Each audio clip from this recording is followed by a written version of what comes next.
Sorry, Mr. Wiegand. Your father just had a heart attack. It's the middle of the night and the phone rings. It's never good when the phone rings in the middle of the night. It's never good news. Instinctively, I look at the clock. It's 3:47 a.m. in the morning. The woman on the phone identifies herself as a critical care nurse at Carl Clinic, which is my hometown. I'm sorry, Mr. Wiegand, your father just suffered a heart attack. When you hear those words, your mind races. I just talked to him 2 days ago. He was doing well. He's not overweight. He exercises. He eats well. How could this have happened? What could he have done to prevent this? What could I have done to prevent this? So many questions, so few answers. Fortunately for my father, this chapter of his life had a happy ending. And through the great care of doctors and nurses there at Carl Clinic, a couple stents and some new medication later, he's now at home recuperating with my mother. Unfortunately, for many, there's not the same happy ending. In the United States alone, heart disease is the #1 leading cause of death, causing over 600 deaths on an annual basis. It's important to notice, though, that over the last years, we have made tremendous advances in understanding the science of cardiovascular disease, understanding those innovations that could help prevent or intercept heart disease from ever happening.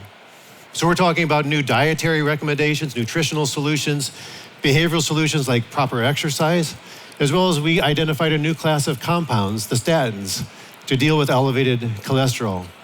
And as you can see, over the last 45 years, there's been a significant decrease in the mortality rate associated with heart disease. In some ways, one can understand if a health event like this happens to someone who is older, to one of our parents. It's a lot different when it happens to our youth.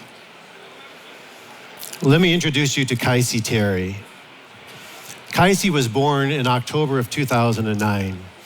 She loved gymnastics. She was acrobatic. She was a cheerleader. She loved life. She was always healthy. In fact, her family was always healthy. I had the pleasure of talking to her father. He shared with me her unique energy that she brought to every situation that she was in.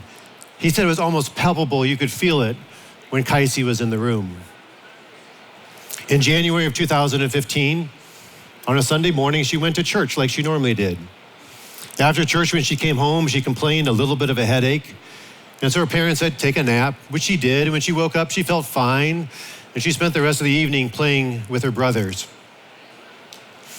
Monday morning, she woke up and didn't feel the best. And so her parents kept her home from school, figuring maybe she's coming down with a cold. And on Tuesday, when one of her brothers had similar symptoms, it almost confirmed their belief that it was a cold. He stayed at home as well with Kaisi.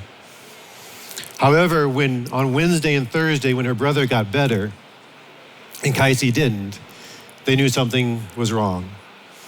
And on Friday, just 5 days later, they took her to the hospital, where she was immediately diagnosed with diabetic ketoacidosis and type 1 diabetes, with a blood glucose reading over 1,000. For reference, a normal reading is around 90 to 110.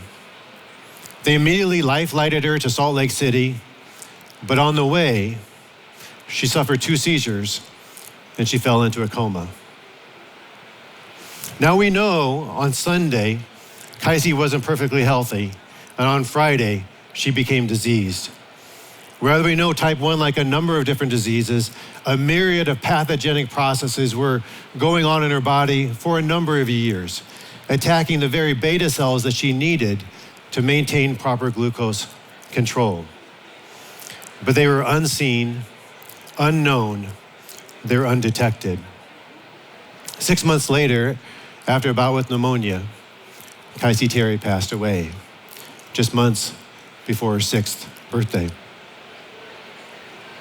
Our story is not just about Kaisi, because just like Kaisi, type 1 diabetes strikes many without warning.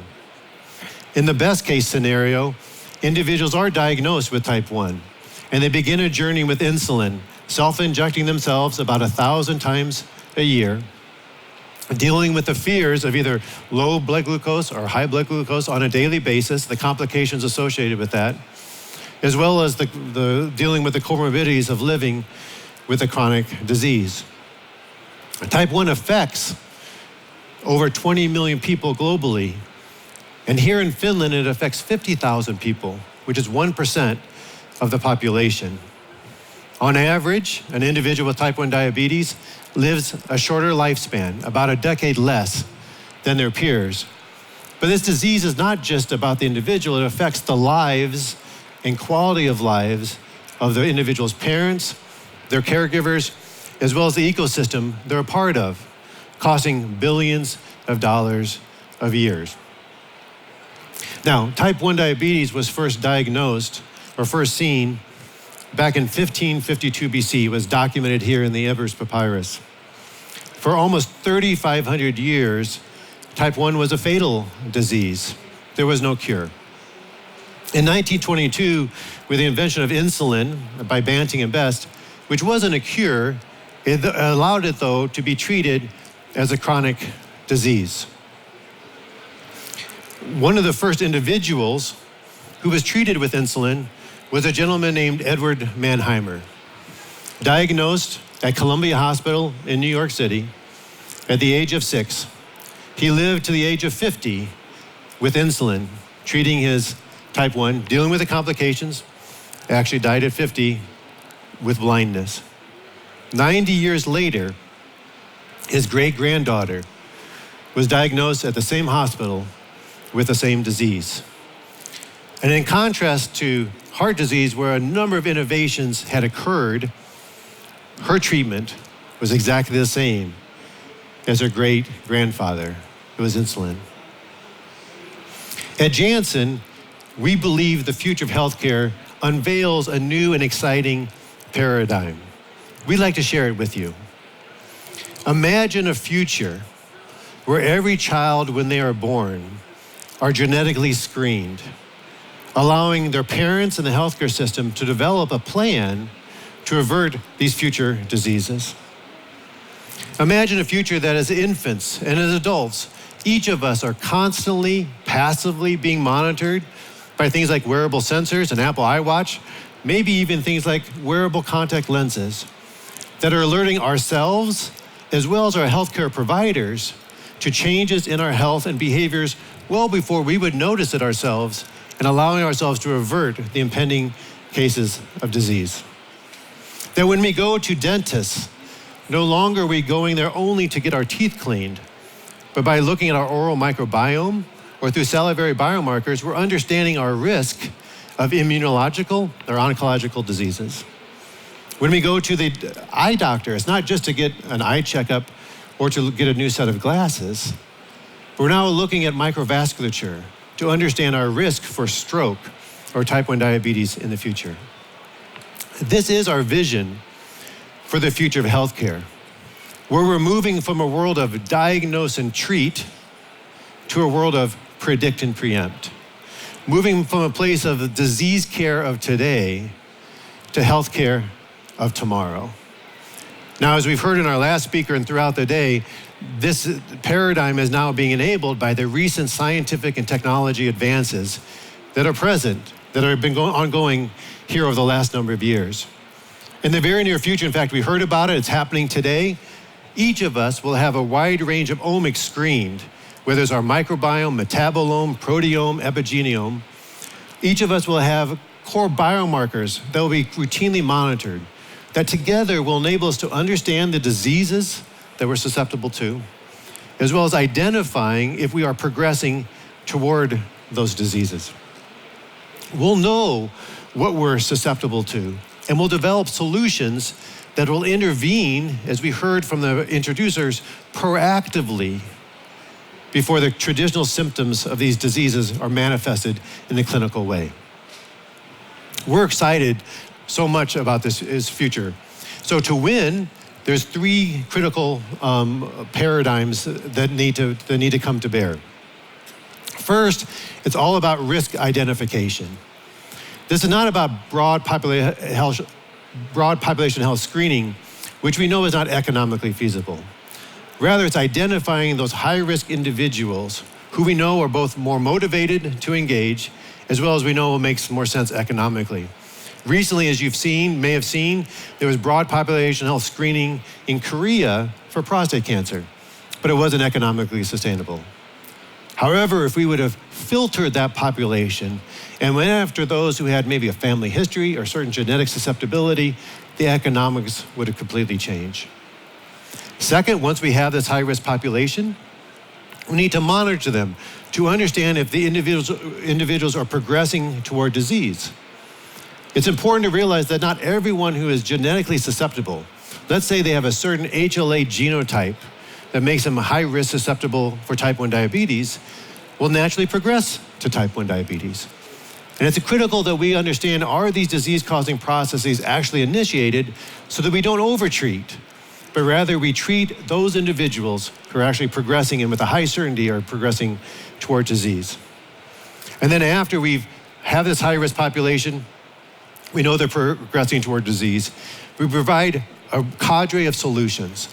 And this isn't just about pharmaceuticals. It's not just about nutraceuticals. It's about a range of things, from behavioral solutions to nutrition to exercise to pharmaceuticals to what we've heard recently here about cell therapy.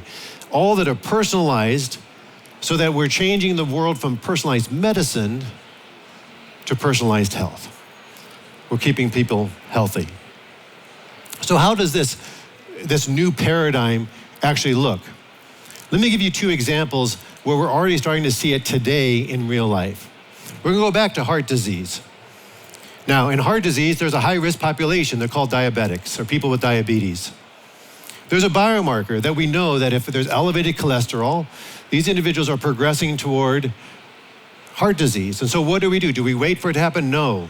We provide them statins, and we see that lowers the cholesterol and it minimizes. We see tremendous progress in the rate of heart disease declining because of the use of statins. We look at individuals, another case, we look at individuals that are older, let's say over 60, although I will admit that as I've aged, 60 doesn't seem as old as it used to. We measure their bone density.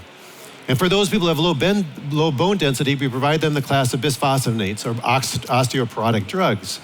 Again, so that we could intercept hip fractures. We don't wait for the fracture to happen and then say, how do we repair the bone? We get ahead of it.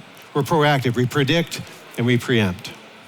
Both of these models are clinically accepted, and they provide good, sound business models for the companies that provide solutions within those spaces. And over the next years, we expect, in fact, at Janssen, we're committed to transforming the standard of care for more and more diseases from this model of diagnose and treat to one of predict and preempt. So let's look and see, what does this look like for the case of type 1 diabetes?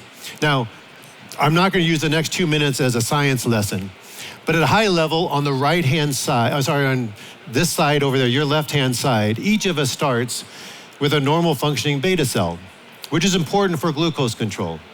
And over time, a subset of us will lead to because of the case of type 1 diabetes, will all of a sudden present next, as we see on the right-hand side, where the beta cell is either completely destroyed or nearly destroyed. That's what we saw in the case of CAISI. That's the case we see with a number of people with type 1 diabetes. But just with CAISI, we know that you don't go from the left to the right in a day. Rather, what we see is in the middle, there is what we call this interception window. And what we've been excited about is, the good news is that over the last years, through the use of scientific discovery and longitudinal studies, we've identified key biomarkers that are helping us understand disease-initiating processes and help us understand those people who are actually progressing toward disease. So let's go back to our model. If we take people that have a high risk from family history of having type 1 diabetes, we now look at biomarkers. So if you see up there, we can measure autoantibodies, we can measure dysglycemia. We feel very comfortable that we can predict with high certainty those individuals who are progressing to disease within a very short period of time. And so over here, we can intercept the disease and stop the disease from progressing, while if you look on the left side, while there still is a measure of beta cell function left in the individual. In fact, today we're in the clinic testing these hypotheses. And one can envision that with additional scientific discoveries, we will go further and further up the ladder. We'll have better non-invasive measures of beta cell function. We'll maybe have better ways to measure the immune status of an individual. And those discoveries of diagnostics will lead to better therapies. And we're working on new probiotics and prebiotics and new vaccines to help intercept the disease earlier and earlier in life. And with each generation, what are we doing?